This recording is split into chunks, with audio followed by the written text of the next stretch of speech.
नमस्कार मित्रांनो, N a story teller या यूट्यूब चॅनलवर आपले स्वागत आहे। आज आपण बघणार आहोत बिलॉंगिंग पार्ट 9। चला तर सुरुवात करूया। मी जागी झाले। पलंगाच्या कडेला मी जन्मात कधी न पाहिलेला माणूस बसला होता। त्याच्या गळ्यात स्टेथोस्कोप होता, म्हणजे तो डॉक्टर होता। माझ्याकडे बघून हसला। तो म्हणाला, तू मला घाबरवलंस की? मला जगायचं नाहीये, तुम्ही लोक मला मरू का देत नाही सुखानं? मी पुटपुटले। मूर्खासारखं काहीतरी बोलू नकोस, काही मरायचं नाहीये तुला। डॉक्टरांच्या मागे मला अफजलचा चेहरा दिसला। खोलीत स्वच्छ सूर्यप्रकाश होता। मला खूप तहान लागलीये, मला पाणी देतोस का? मी अफजलला विचारलं। मी थोडं पाणी प्यायले। मला थोडी तरतरी आली। मग मी सगळा ग्लासच संपवला। अजून पाणी हवंय का? अफजलने विचारलं। मी मानेने नको असं सांगितलं। डॉक्टर म्हणाले, तुला बहुतेक दिवस गेलेत म्हणून तुला चक्कर आली, पण तू 2 दिवस झोपून का होतीस ते मात्र डॉक्टरांना समजेना। पण ते म्हणाले, इतक्या लहान वयात दिवस राहिले की शरीराला धोका सहन होत नाही, म्हणून असं होतं कधी कधी। पण आता दिवस राहिले तर तू स्कॉटलंडला जाऊ शकतेस। अफजलचं बोलणं सुरूच होतं। काय, स्कॉटलंडला परत जायचे? या विचाराने माझ्यात बदल झाला। मला बरं वाटू लागलं। दुसऱ्या दिवशी मला चक्कर येतच होती, पण डोक्याला उशीचा आधार घेऊन मी बसू शकते। दुपारच्या जेवणाच्या वेळी काराने मला थोडा वेळ उन्हात बसायला सांगितलं। तो सर्व दिवस मी झोपूनच काढला। मला जाग आली तो अफजलच्या बोलण्याने। बाहेर थंड होत चालले, मी तुला आत नेतो, तो म्हणत होता। मला अजून थोडी चक्कर येत होती, थंडी वाजू लागली होती, पण कुणाचीही मदत न घेता मी आत गेले। अफजल उद्या येईन म्हणून सांगून गेला आणि सकाळी परत आला सुद्धा। आज मी तुला घरी घेऊन जाणार आहे। या त्याच्या बोलण्याने मला भीती वाटली नाही। आईने मला सांगितलं होतं की काही दिवसात स्कॉटलंडला परत जायचं होतं। जोपर्यंत स्कॉटलंडला जायची आशा होती तोपर्यंत मी काहीही सहन करायला तयार होते। त्या संध्याकाळी मी त्याच्याबरोबर घरी गेले। ते घर मला काही वेगळंच वाटलं। घर खूप स्वच्छ केलं होतं। घरात शिरताच मला चिप्सचा वास आला। माझ्यासाठी कुणीतरी चिप्स बनवत होतं, कुणी पाणी देत होतं, माझ्यासाठी घराची स्वच्छता करत होतं। मला काय हवंय काय नको ते बघत होतं। पुढचे काही आठवडे तसेच गेले। मी पण काही बोलले नव्हते। काही दिवसांचा तर प्रश्न होता, मग स्कॉटलंड। पण रात्री बेडरूममध्ये अफजल माझ्या शरीराबरोबर जे काही करे त्याची मला भीती बसली होती। माझ्या शरीराच्या नाजूक जागी तो खेळत राही आणि मला दुखवे। त्याचा तो स्पर्श मला अगदी नकोसा होई। काही वेळाने तो रांगत रांगत माझ्या शरीरावर स्वतःचे अंग टाके आणि मग मला छळत राही। मला वाटे माझंच काही चुकतंय म्हणून ही भयंकर शिक्षा तो मला देतोय। कारणाशिवाय शिक्षा भोगायची मला सवय होतीच। त्याचं उरकलं की तो कुशीला वळून झोपून जाई। मी मात्र दुसऱ्या बाजूला वळून रडत असे। मी घरी आल्याच्या 4थ्या दिवशी आई मला भेटायला आली। ती मला घरी नेणार होती। बॅगेत कुठले कपडे भर ते सुद्धा तिनं मला सांगितलं। आईच्या घरी आल्यावर मी टॉयलेटला गेले। माझी पाळी सुरू झाल्याचं माझ्या लक्षात आलं। मी आईकडे सॅनिटरी टॉवेल मागितले। त्याबरोबर आई शिव्याशाप देऊ लागली। मला नवलच वाटलं। म्हणजे तुला दिवस राहिलेच नाहीत अजून। तुला जोपर्यंत दिवस राहत नाहीत ना तोपर्यंत तू ग्लासगोला जाऊ शकत नाहीस, कळालं? त्यासाठी तुला काही दिवस इथं ठेवावं लागलं तरी चालेल। माझे डोळे भरून आले। म्हणजे काय? मी चाचरत विचारलं। पण आई रागाने बाहेर निघून गेली। बरोबर 1 आठवडा राहून मी अफजलकडे परत गेले। माझ्या मनात परत आत्महत्येचे विचार येऊ लागले। पण जोपर्यंत स्कॉटलंडला जायची थोडी तरी संधी होती तोपर्यंत मी गप्प बसायचं ठरविलं। पुढचे काही महिने मला जसं सांगितलं जाईल तसं मी करेन। डोक्याचा अजिबात उपयोग न करता एखाद्या मशीनप्रमाणे काम करण्यासाऱ्या झोंबीसारखं मला वाटू लागलं. रात्रीचा माझा छळ सोडला तर अफजल मला आईपेक्षा खूप चांगलं वागवे. मला तो घरकाम करू देत नसे. मला खायला भरपूर मिळाले याकडे त्याचं लक्ष असे. रोज मला काही हवंय का ते विचारे. त्याने माझ्यासाठी इंद्रधनुष्याच्या रंगाचे छान छान कपडे आणले होते, पण तरी मला तिथे कैद्यासारखं वाटत राही. मी ते गाव सोडू शकत नव्हते. सर्व वेळ मी शेजारी फौजियाच्या घरी असे. अकबर, अफजल, हतीब, फौजियाचा नवरा सगळे एकदम कामाला बाहेर पडत. मग फौजिया माझ्यासाठी मुलांसाठी नाश्ता बनवे. 1 महिन्यानंतर हे लोक मला आईला भेटायला घेऊन गेले. मला बघितल्याबरोबर आईने विचारले, या महिन्यात तुझी पाळी आली का? मी मानेने होकार दिला. या उत्तराची तिला अपेक्षा नव्हती. त्यामुळे मी स्कॉटलंडला जाऊ शकत नव्हते. परत माझी रवानगी अफजलकडे झाली. 2 आठवड्यांनी मी परत आईला भेटायला गेले. तिने परत तोच प्रश्न विचारला. मी नकारार्थी मान हलवली. ती हा एकच प्रश्न परत परत का विचारते ते मला कळेना.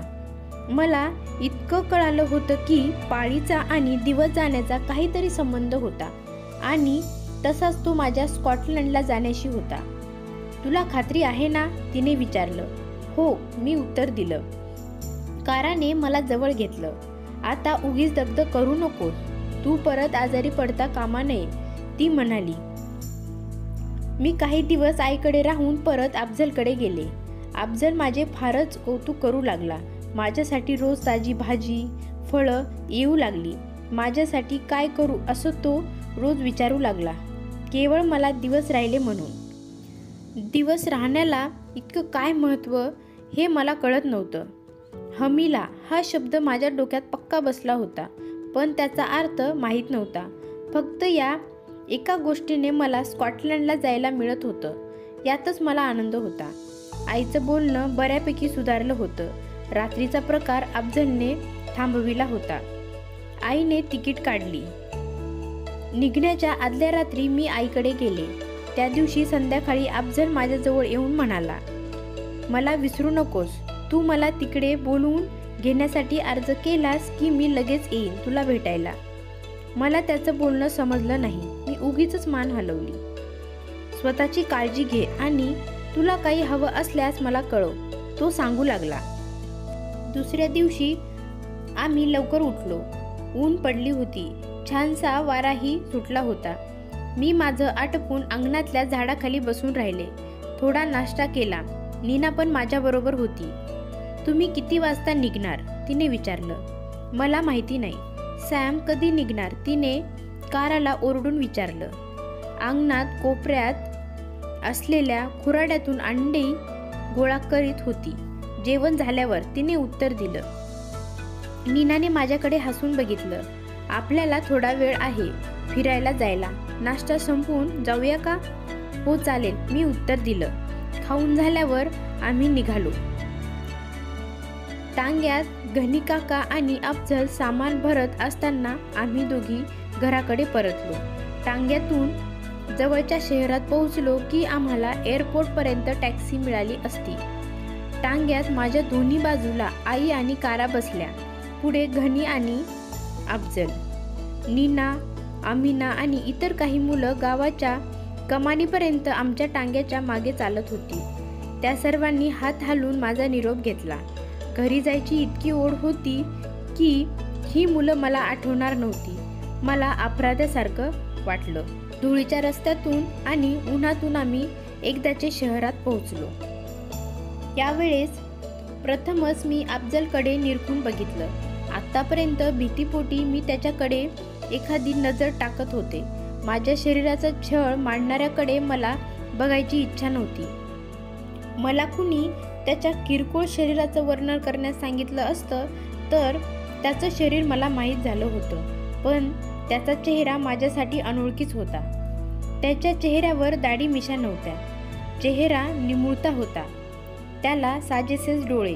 मी त्याच्याकडे निरखून बघत आहे हे त्याला कळलं आणि तो तोंडभर हसला. मला एकाकी जाणवलं की मी त्याची बायको म्हणून बरेच महिने त्याच्याजवळ राहिले, पण मला हा माणूस अगदी परका वाटला, अनोळखी. लोक म्हणत की तो तुझा नवरा आहे, पण नवरा म्हणून मी त्याच्याकडं कधी बघितलंच नव्हतं. तो फक्त एक पुरुष होता. मी गुड बाय म्हटलं आणि वळले. ड्रायव्हरने आम्हाला एअरपोर्टजवळ सोडलं. हवेतला उष्मा थोडा कमी झाला होता, पण मी घामजलेलीच होते. आम्ही आत गेलो. काराने आम्हा दोघींना मिठीत घेतलं आणि ती दूर झाली. आम्ही डिपार्चर लॉन्जकडे निघालो. मी मागे वळून काराकडे बघून हात हलविला, शेवटचाच. आतमध्ये एसीची छान हवा होती. मी इतकी थकले की मला झोप येऊ लागली. आई मला हलवत होती. विमानात चढायची वेळ झाली होती. लंडन येईपर्यंत मी गाढ झोपेतच होते. लंडन येताच मी जागी झाले. दुसऱ्या विमानाने ग्लासगो येईपर्यंत मात्र मी जागी होते. ग्लासगो सिटी सेंटरच्या दृश्याने मी चकित झाले. स्वच्छ ताजा वास मला एकदम आवडला. इथलं सगळंच किती छान होतं. मला वाटलं सगळ्या जगाला ओरडून सांगावं, बघा मी घरी परतले आहे. आम्ही घराचा दरवाजा वाजवेपर्यंत सगळं घर झोपेतच होतं. अर्धवट झोपेत जांभई देत देत मीनाने दार उघडलं. मला बघून ती आनंदाने किंचाळली. मला मिठी मारून म्हणाली, अखेर तू परत आलीस खरंच. मी हसले आणि तिला बिलगले. मीनाने बॅगा घरात न्यायला मदत केली. आई सरळ तिच्या पलंगाकडे गेली. म्हणाली, माझं डोकं प्रचंड दुखते, मी झोपणार आहे. कुणी झोपमोड केली तर बघा. मीनाच्या मागोमाग मी स्वयंपाकघरात गेले. आम्ही दोघींनी टोस्ट करून खाल्ले. तिनं सांगितलं की आई आणि मी नसताना ते सर्व इंग्लिश जेवण करत, चिप्स आणि बाकी सर्व काही. मला इतका मत्सर वाटला. आई लांब असताना किती मोकळीक होती इथं, सर्वांना मनाप्रमाणे वागायला. मीनाने माझ्यावर प्रश्नाची सरबत्ती सुरू केली. कसं होतं तिथं? खूप गरम होतं का? तुझा नवरा कसा आहे? भयंकर आणि खूप गरम सुद्धा. खरंच भयंकर, मी उत्तर दिलं. मांज मला तिकडच्या बातम्या देत असे. तुला माहितीये का, हनीफला मुलगी झाली आहे. हो, मला आईने सांगितलं. मी इकडं तिकडं नजर टाकली. स्वयंपाकघर स्वच्छ होतं. बशा स्वच्छ होऊन जागच्या जागी गेल्या होत्या, पण सगळीकडे शांत होतं. मी मीनाला वेळ विचारली. 8 वाजले असतील, अजून कुणीच उठलं नाही. तुला माहिती आहे, आम्हाला पाकिस्तानात सकाळी 6लाच उठावं लागेल. आम्ही सर्व मिळून काम आटपून टाकत असू, अगदी रविवारी सुद्धा. लग्न होईपर्यंत सगळं ठीक होतं ग. मी सुस्कारा सोडला. ते जाऊ दे, आता मी घरी आहे. आता पाकिस्तानात परत म्हणून जाणार नाही. हनीफची मुलं नाही उठली अजून? ओ, म्हणजे तुला काहीच माहिती नाही. आई तिकडं गेल्यावर थोड्याच दिवसांनी मांज, हनीफ आणि मुलांना घेऊन गोवन व्हीलच्या भागात राहायला गेला. आणि माहितीये का, सवेरचं सुद्धा लग्न झालं.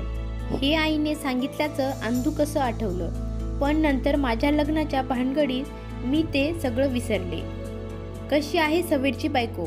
मला सगळं सांग बघू. तिचं नाव तन्वीर आहे. तुम्ही गेल्यावर काही दिवसात ती पाकिस्तानातून इथं आली. लांबची बहीण लागते ती आपली. पाजीनं जमवलं लग्न, पण ताराच्या लग्नासारखं हे लग्न दिमागदार नव्हतं. तन्वीर बहुतेक वेळा तिच्या खोलीतच असते. सवेरला काही हवं असेल तर बाहेर येते. सवेरचे कपडे पण तीच धुते. मला वाटतं ती ठीक आहे. सवेरची चांगली काळजी घेते. सवेर पण तिच्याकडे लक्ष देतो. अगं, हे बघितलंस का? मीना दम खाऊन म्हणाली. सवेरने तिच्यासाठी वॉशिंग मशीन आणि मायक्रोवेव्ह आणले. सवेर काम करतो का? मी विचारलं.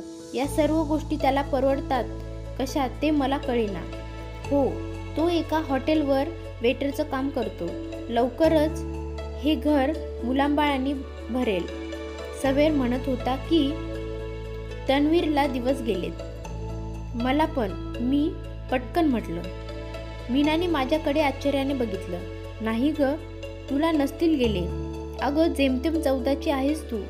16शी झाल्याशिवाय मुलं होणं बरं नाही. मीना बोलत होती.